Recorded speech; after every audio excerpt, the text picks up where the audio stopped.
আল্লাহ সুবহানাহু ওয়া তাআলা সবসময় আলেম ব্যক্তিকে জাহেল ব্যক্তির উপর প্রাধান্য দিয়েছেন। আলেম ব্যক্তিকে জাহেল ব্যক্তির উপর প্রাধান্য দিয়েছেন। সূরা আজ-জুমারের ৯ নম্বর আয়াত আল্লাহ তাআলা বলছেন, কুল হাল ইয়াস্তাবিল্লাযীনা ইয়া'লামুনা ওয়াল্লাযীনা লা ইয়া'লামুন। বলো, যে জানে আর যে জানে না সে কি সমান? যে জানে সে কে? আলেম। আর যে জানে না সে কে? জাহেল। জাহেল মানে হচ্ছে যে জানে না, অজ্ঞ। আচ্ছা, এখানে খুব চমৎকার একটা লতিফা একজন আলেম, একাধিক আলেম উল্লেখ করেছেন। সেটা হচ্ছে, দেখেন, তারা কোরআনের আয়াত থেকেই, কোরআনের সে আয়াতটা হচ্ছে আল মাইদার ৪ নম্বর আয়াত, বলছে এলেমের মর্যাদা এত বেশি, এত বেশি, এবং এলেমকে আল্লাহ সুবহানাহু ওয়া তাআলা এত গুরুত্ব দিয়েছেন যে কুকুরও যদি এলেমের অধিকারী হয় তাহলে সেই কুকুরের জন্য একরকম হুকুম আর ভিন্ন কুকুরের জন্য আরেক রকম হুকুম। এখনো মনে স্পষ্ট হয়নি, না? আয়াতটা বলি তাহলে। আল্লাহ তাআলা বলছেন, ইয়াসআলুনাকা মাযা উহিল্লা লাহুম। তোমাকে তারা জিজ্ঞেস করে যে তাদের জন্য কি হালাল, কি খাদ্য হালাল। কুল উহিল্লা লাকুমুত তাইয়্যিবাত। বলো, তোমাদের জন্য পবিত্র সকল খাবার হালাল, হালাল করে দেওয়া হয়েছে। ওয়ামা আল্লামতুম মিনাল জাওয়ারিহি মুকাল্লিবিনা তুআল্লিমুনাহুন্না মিম্মা আল্লামাকুমুল্লাহ।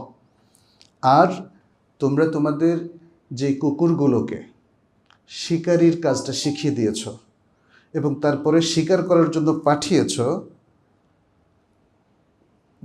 সে এলেম থেকে, যে এলেম আল্লাহ তোমাদেরকে দিয়েছেন, সেভাবে তাদেরকে শিখিয়ে দিয়েছ, ট্রেনিং দিয়েছ, তাহলে ফাকুলু মিম্মা আমসাকনা আলাইহিম, সেই কুকুরগুলো যে শিকার ধরে নিয়ে আসে সেটা তোমাদের জন্য হালাল। তো ওলামায়ে কেরাম উল্লেখ করেছেন যে এখানে আলেম কুকুর এর মর্যাদা জাহেল কুকুরের উপরে। এখন যে কুকুরকে কোনো ট্রেনিং দেওয়া হয় নাই, সেই কুকুরকে বাসাতে পালা যাবে না, সেই কুকুরকে রাখা যাবে না। সেই কুকুর যদি, অর্থাৎ যাকে ট্রেনিং দিয়ে তৈরি করা হয়নি, সে যদি কোনো শিকার ধরে নিয়ে আসে তাহলে সেটা হালাল হবে না। বুঝতে পেরেছেন? এলেমটা এরকম, এলেমটা মানে আল্লাহর এলেমের প্রতি যে দৃষ্টিভঙ্গি, যে প্যারাডাইম, এটা সব জায়গায় একরকম, সব জায়গায়। এটা একটা এক্সাম্পল, যেমন কি কুকুরকেও ট্রেনিং দিয়ে, এলেম দিয়ে যদি তৈরি করা যায় তাহলে তার হুকুম আর যে কুকুর ট্রেনিং নেয়নি তার হুকুম একরকম নয়। ঠিক মানুষের মধ্যেও যারা এলেম রাখে আর যারা এলেম রাখে না তারা একরকম নয়। নবী সাল্লাল্লাহু আলাইহি সাল্লাম এলেমের চর্চা করার জন্য ঘরকে বিশেষ মর্যাদা দিয়েছেন। এটা একটা বিশেষ ফজিলত। একটা চমৎকার হাদিসের মধ্যে নবী সাল্লাল্লাহু আলাইহি সাল্লাম বলছেন, মাজতামা কওমুন ফি বাইতিম মিন বুয়ুতিল্লাহ ইয়াতলুনা কিতাবাল্লাহ ওয়া ইয়াতাদারাসুনা বাইনাহুম ইল্লা হাফফাতহুমুল মালায়েকা। যখন কোনো একটা ঘরে, আল্লাহর ঘরগুলোর মধ্য থেকে কোনো একটা ঘরে একদল মানুষ একত্রিত হয় এবং তারা আল্লাহর কিতাব তেলাওয়াত করে এবং সেটাকে অধ্যয়ন করে সবাই মিলে, সেটার একটা পর্যালোচনা করে বা দার্স তারা সেখানে করে, তাহলে তাদেরকে ফেরেশতারা তাদের রহমতের পাখনা দিয়ে তাদেরকে ঢেকে দেন, আবৃত করে দেন। ওয়া গাশিয়াতহুমুর রাহমা, আল্লাহর পক্ষ থেকে রহমা তাদের উপর বর্ষিত হয়। ওয়া নাযালাত আলাইহিমুস সাকিনাহ, আল্লাহর পক্ষ থেকে প্রশান্তি তাদের উপর বর্ষিত হয়।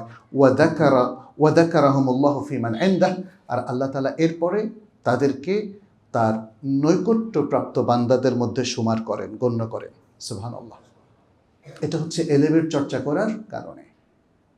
আজকে প্রত্যেক বাসায় দেখবেন যে আমাদের প্রায় খোঁজ নিয়ে দেখেন, শান্তি নাই, ছেলে মেয়েদের মধ্যে সমস্যা, অনেক ফ্যামিলিতে মানসিক সমস্যাও একটা বয়স পরেই, কারো কৈশোর, কারো ইভেন তরুণ বয়সেও। তারপরে মানুষের মধ্যে বোঝাপড়াটা কম, স্বামী স্ত্রীর রিলেশনটা খুব কম, অন্য আত্মীয় স্বজনদের সাথে খুব কম। কারণটা কি জানেন? একটু খেয়াল করে দেখেন, কতদিন হলো তেলাওয়াত করছেন না। সকালবেলা সবাই ঘুমিয়ে থাকেন, যেখানে বললাম না 2-3 জেনারেশন আগে সবাই বাচ্চাদেরকে মক্তবে পাঠাতো, নিজেরা পড়তো। আমি সারা জীবন গ্রামে ছিলাম, আমি 7-8 বছর বয়স পর্যন্ত দেখেছি, একদম যখন থেকে বুঝ হয়েছে, আমার দাদা এবং দাদি রাত 3টা থেকে সালাতও পড়ে, আবার কিছুক্ষণ তেলাওয়াত করে, সালাত পড়ে তেলাওয়াত করে। এটা শুধু আমাদের বাড়িতে না, সব বাড়িতে গ্রামে এই অবস্থা ছিল। আজকে শহরমুখী লোকেরা কী করছে বলেন?